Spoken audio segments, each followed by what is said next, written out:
अस्सलाम वालेकुम वीवर्स, महा कुक्स में आपको खुशामदीद। वीवर्स, आज हम अपनी किचन में बना रहे हैं रशियन सैलेड। बहुत ही क्रीमी फ्लेवर, बहुत ही स्ट्रॉन्ग फ्लेवर। अगर आप इसको घर पे ट्राई करेंगे तो इंशाल्लाह आप जो रेस्टोरेंट में और बाहर बाज़ार का और जो शादी ब्याह का है उस सैलेड को भूल जाएंगे। बहुत ही आसान तरीके से बताने की कोशिश करूँगी, तो चलें करते हैं फटाफट से रेसिपी को स्टार्ट और बनाते हैं रशियन सैलेड। बिस्मिल्लाहिर्रहमानिर्रहीम। तो वीवर्स, यहाँ पर मैंने ले लिया है एक बर्तन और उसमें मैं क्रीम डाल रही हूँ। एक पैकेट मैंने यहाँ पर डाली है और इसको अच्छी तरह से बीट कर लिया है। और इसके बाद ये मायोनीज़ है 3 से 4 टेबलस्पून हम इसमें शामिल करेंगे। इसकी रेसिपी भी इंशाल्लाह जल्द शेयर करने वाली हूँ।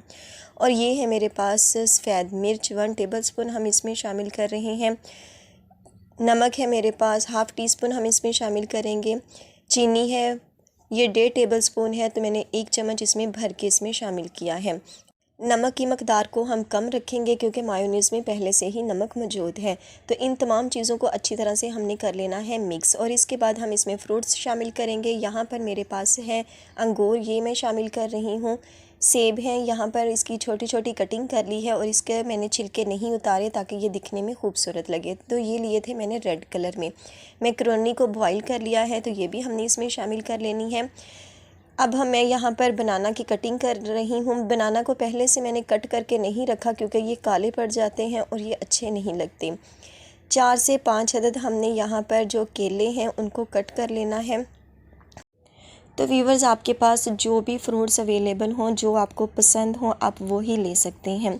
तो यहाँ पर जो बनानाज़ हैं उसको मैं मज़ीद इसमें कट कर लूँगी। तो इस तरह कटिंग करने के बाद अब हमने इसकी कर लेनी है मिक्सिंग। आप चाहें तो इसको थोड़ी देर के लिए फ्रीज़र में भी रख सकते हैं ठंडा करने के लिए, क्योंकि गर्मी है तो क्रीम थोड़ी सी मेल्ट हो जाती है।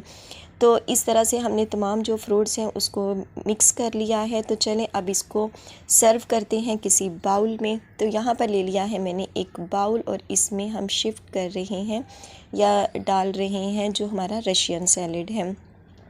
बहुत ही खूबसूरत और बहुत ही मज़ेदार ये बनकर तैयार होता है। क्रीमी फ्लेवर इसका बहुत ज़्यादा अच्छा लगता है। तो कोशिश कीजिएगा क्रीम की मकदार को ज़्यादा रखिए।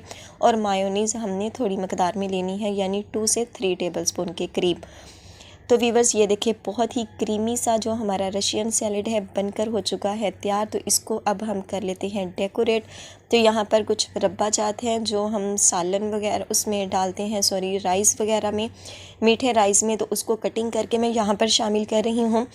और यहाँ पर है मेरे पास बादाम, उसकी कटिंग कर रही हूँ। तो बिल्कुल बाज़ार जैसी, बिल्कुल रेस्टोरेंट जैसी रशियन सैलेड और शादी ब्याह में खाने वाली बनकर हो चुकी है तैयार। तो वीवर्स, ये थी हमारी रशियन सैलेड की final look. I hope viewers आपको आज की ये रेसिपी अच्छी लगी होगी। तो इसी रिक्वेस्ट के साथ कि इसे घर में ज़रूर ट्राई कीजिएगा, अपना फ़ीडबैक ज़रूर दीजिएगा कि आपको आज की ये रेसिपी कैसी लगी। और आखिर में वही रिक्वेस्ट, वीडियो अच्छी लगे तो वीडियो को लाइक और चैनल पर नए हो तो सब्सक्राइब करना मत भूलिएगा। और बेल आइकन को ज़रूर प्रेस कीजिएगा ताकि आने वाली हर नई वीडियो का नोटिफिकेशन आपको बर वक्त मिल सके। तो इंशाल्लाह मिलेंगे अपनी आने वाली किसी नेक्स्ट वीडियो के साथ। तब तक दुआओं में याद रखिएगा, अपना और अपने प्यारों का ख्याल रखिएगा। अल्लाह हाफिज़।